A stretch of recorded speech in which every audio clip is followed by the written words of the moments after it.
Bonsoir à tous, c'est Sandra, je suis ravie de vous retrouver ce soir de pleine lune, pour vous faire une vidéo de présentation de ce jeu, la voix des êtres stellaires, alors qui vraiment est raccord avec ce soir de pleine lune. Pleine lune, connexion avec les êtres stellaires, c'est vraiment génial. Je suis très heureuse, vous allez voir pourquoi, parce que vraiment il est magnifique. Je m'emballe, mais c'est parce que... Non, il est vraiment... Il a quelque chose... C'est l'un des jeux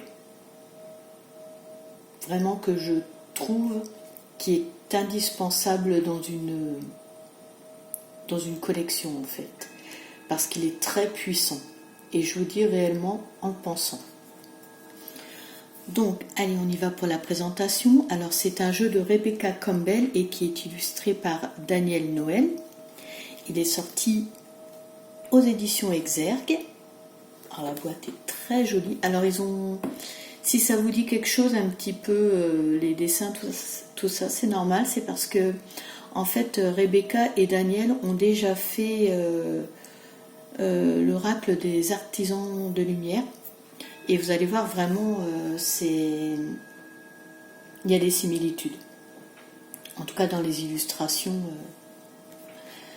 Donc la boîte, très originale. Vous allez voir pourquoi. Après, voilà, c'est très bien pensé. C'est vraiment pas fait par hasard. Il y a 53 cartes. Alors les tranches ne sont pas dorées ni argentées, elles sont voilà, normales, mais vraiment il n'y a pas besoin, tellement que ce jeu se suffit tel qu'il est en fait. Le petit livret qu'on va découvrir, je mets la boîte là-bas, on verra les cartes après. Alors, donc pour commencer, on a le sommaire comme toujours. Ensuite, bienvenue dans la voie des êtres stellaires. Donc, je ne vais pas tout vous lire, je vais vous laisser découvrir. Donc, on peut déjà voir un petit peu ensemble le début. La voie des êtres stellaires s'adresse à tous les êtres stellaires, poétiquement nommés en anglais les semences d'étoiles ou les graines d'étoiles, ces âmes aventureuses aspirant au mystérieux et à l'inconnu. Un être stellaire est une vieille âme, un être dont l'âme a expérimenté d'autres mondes au-delà de notre belle planète bleue. Alors, il y en a beaucoup qui peuvent avoir ce sentiment-là. Moi, je l'ai. En fait, on est attiré par les galaxies, mais quand je dis attirer, c'est pas juste voilà un hobby, c'est quelque chose qui nous appelle en fait, qui se ressent. C'est dès qu'on voit certaines galaxies, on peut éprouver une grande émotion, comme si c'était chez nous en fait. Donc voilà ce qu'on peut appeler les êtres stellaires en fait. Et parfois ici on peut ne pas se sentir complètement à notre place. Voilà, on se sent bien quand... moi c'est mon ressenti. Donc voilà un petit peu, elles expliquent comment elles sont venues ensemble à créer ce jeu. Les origines célestes. Alors ici... elle raconte que voilà, c'est pas quelque chose de nouveau en fait, que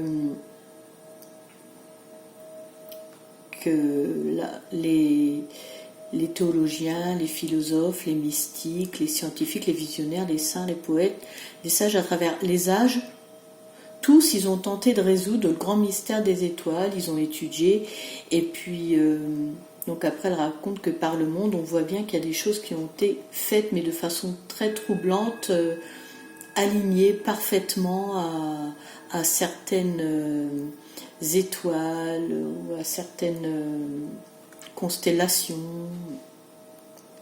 Comme par exemple, ici, il cite en Égypte les pyramides de Gizeh, qui donc est vraiment construit en alignement précis. Alors pourtant ça remonte, mais en alignement précis avec les 3 étoiles de la ceinture d'Orion. Après, à d'autres endroits, donc il parle aussi à Mexico, c'est également fait de façon très précise par rapport aux étoiles. Il y a un autre endroit aussi au Mexique, alors ensuite en Arizona, aux États-Unis, enfin il y a divers endroits dans le monde où c'est vraiment très troublant alors que ça remonte à des milliers d'années. Les choses sont faites de façon parfaite. Donc, ils en viennent à la conclusion qu'en fait, donc, il y a des êtres stellaires qui... Enfin, ça s'est pas fait tout seul comme ça. Ça a été inspiré par des êtres très connectés plus haut dans le système, dans l'univers. Donc voilà, même au Royaume-Uni, enfin il y a vraiment, voilà, il détaille, et c'est très intéressant à découvrir. Donc qu'est-ce qu'un être stellaire? Donc les êtres stellaires ou semences d'étoiles sont les âmes qui ne sont pas uniquement incarnées sur Terre. Certains pensent que les comportements inconscients dont les humains ont fait preuve jusqu'à aujourd'hui, guerre, terrorisme, séparation, ont conduit la planète à envoyer un appel au cosmos auquel des âmes stellaires ont choisi de répondre. Pour un être stellaire, s'incarner sur Terre est une grande aventure. C'est une opportunité de croissance individuelle et un acte de service pour le collectif. Voilà, ils viennent vraiment pour... c'est pas que remplir sa mission d'âme personnelle, c'est aussi voilà un rôle collectif. La Terre est en souffrance, donc en fait là ils viennent pour réveiller, transmettre aux gens qui sont sur Terre. Là, il parle même, voilà, les êtres stellaires se sentent souvent étrangers au monde. Ils ont un désir ardent de revenir à la source. C'est ce que je vous disais tout à l'heure. On a cet appel de... On éprouve des choses quand on voit certaines photos de constellations, de ce qu'il y a dans l'univers. Donc là, votre cœur est une porte. En fait, ils expliquent que ces cartes ont pour but de reconnecter au cœur, de réveiller quelque chose qui peut être en sommeil actuellement. C'est une passerelle, en fait.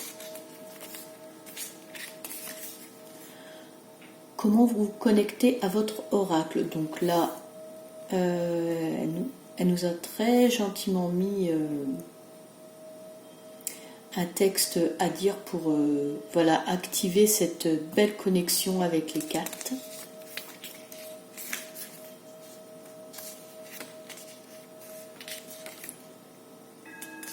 Après, elle explique comment lire pour nous-mêmes ou pour les autres.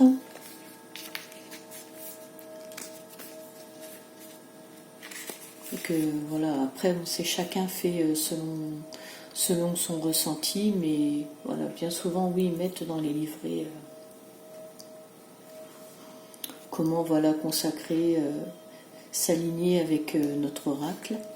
Ensuite, donc, ce qu'il y a de nouveau, là, pour moi, c'est une première, c'est la première fois que je vois ça. Donc on en revient à cette forme particulière de la boîte. En fait, c'est, on va dire, interactif.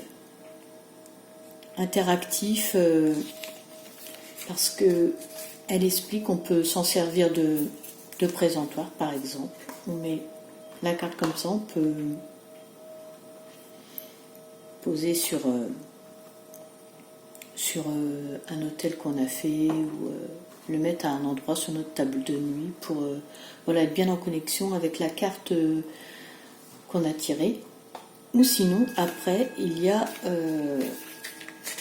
quand on fait des tirages spéciaux,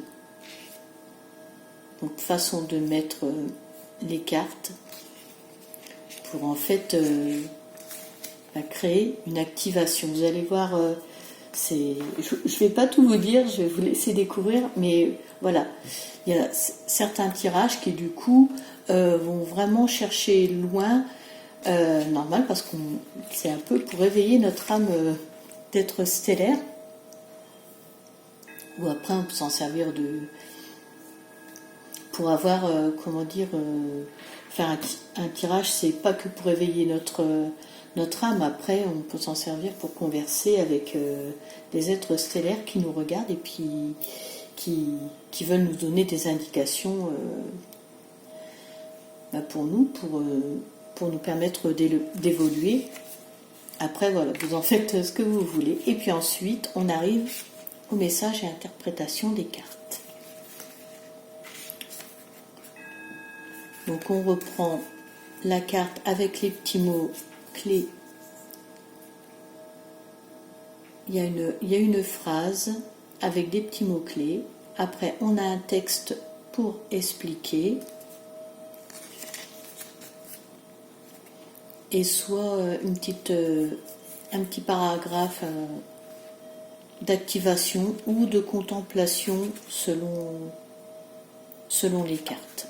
Voilà. Et à la fin, on a un petit mot à propos de l'auteur, de Rebecca Campbell et de l'illustratrice. Voilà. Alors, je vous propose que, sans plus attendre, de regarder les cartes.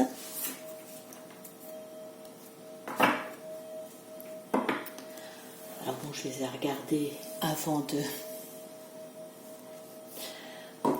faire ma présentation. Donc, je sais vraiment comment elles sont très, très, très puissantes.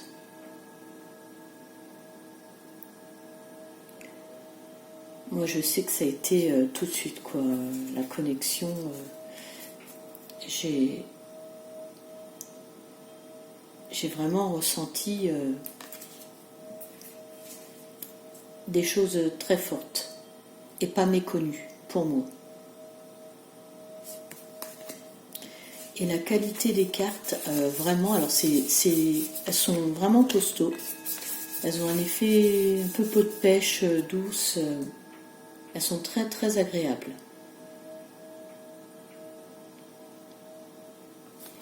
Et alors sur les cartes, donc, vous verrez des constellations, des planètes,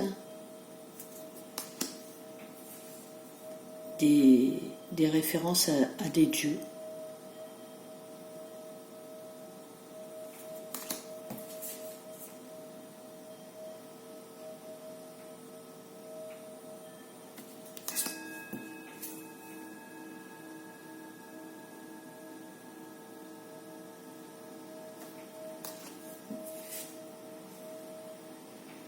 Il y a même des endroits qui en fait, enfin, sur certaines cartes, il y a des endroits sur la Terre qui sont représentés. Donc sur les cartes, c'est des endroits qui vraiment énergétiquement sont puissants.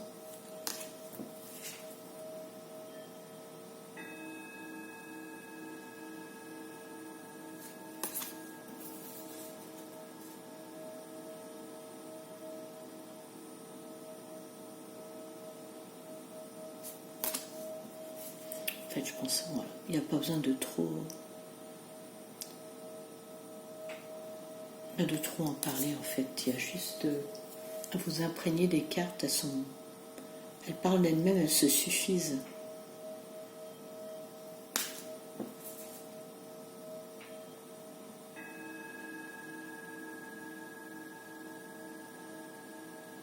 Alors voilà, la constellation, alors si je ne me trompe pas, c'est l'œil de chat.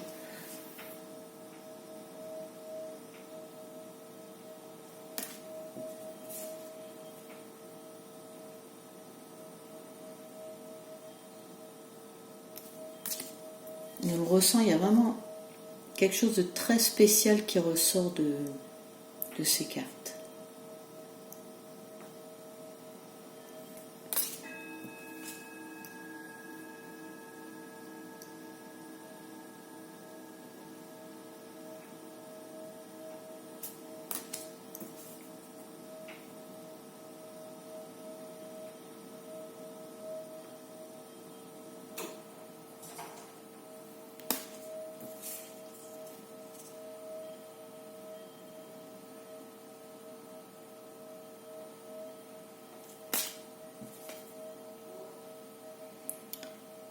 Et même si vous n'utilisez pas les jeux que vous faites pas des, vous n'êtes pas cartomancier ou cartomancienne, si juste vous vous sentez proche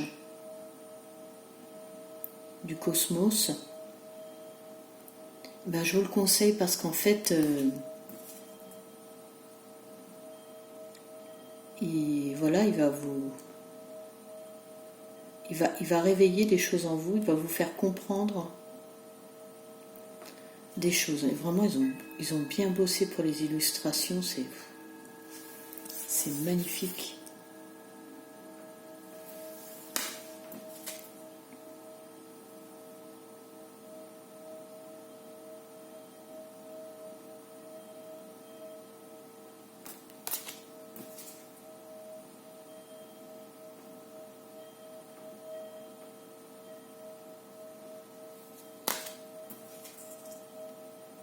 C'est impressionnant. Ces effets de lumière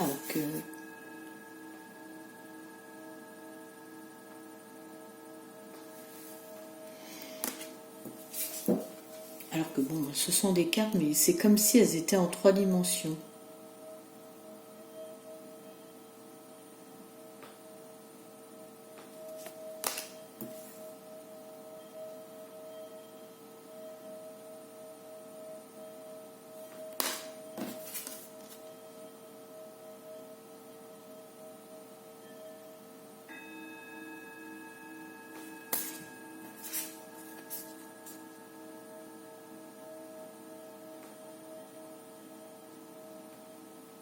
Et puis quand on est avec ce jeu, c'est carrément, voilà, on s'offre un moment hors du temps.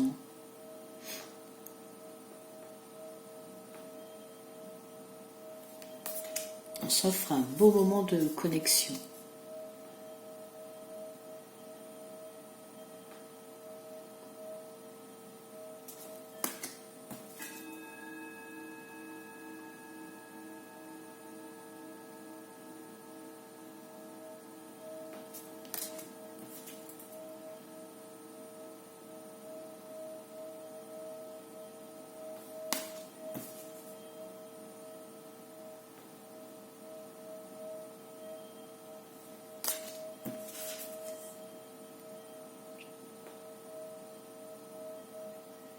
Constellation d'Andromède qu'on appelle aussi l'œil de Dieu. Magnifique.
Puis franchement, c'est appréciable que l'effet soit mat, que ce soit pas brillant. C'est vraiment appréciable.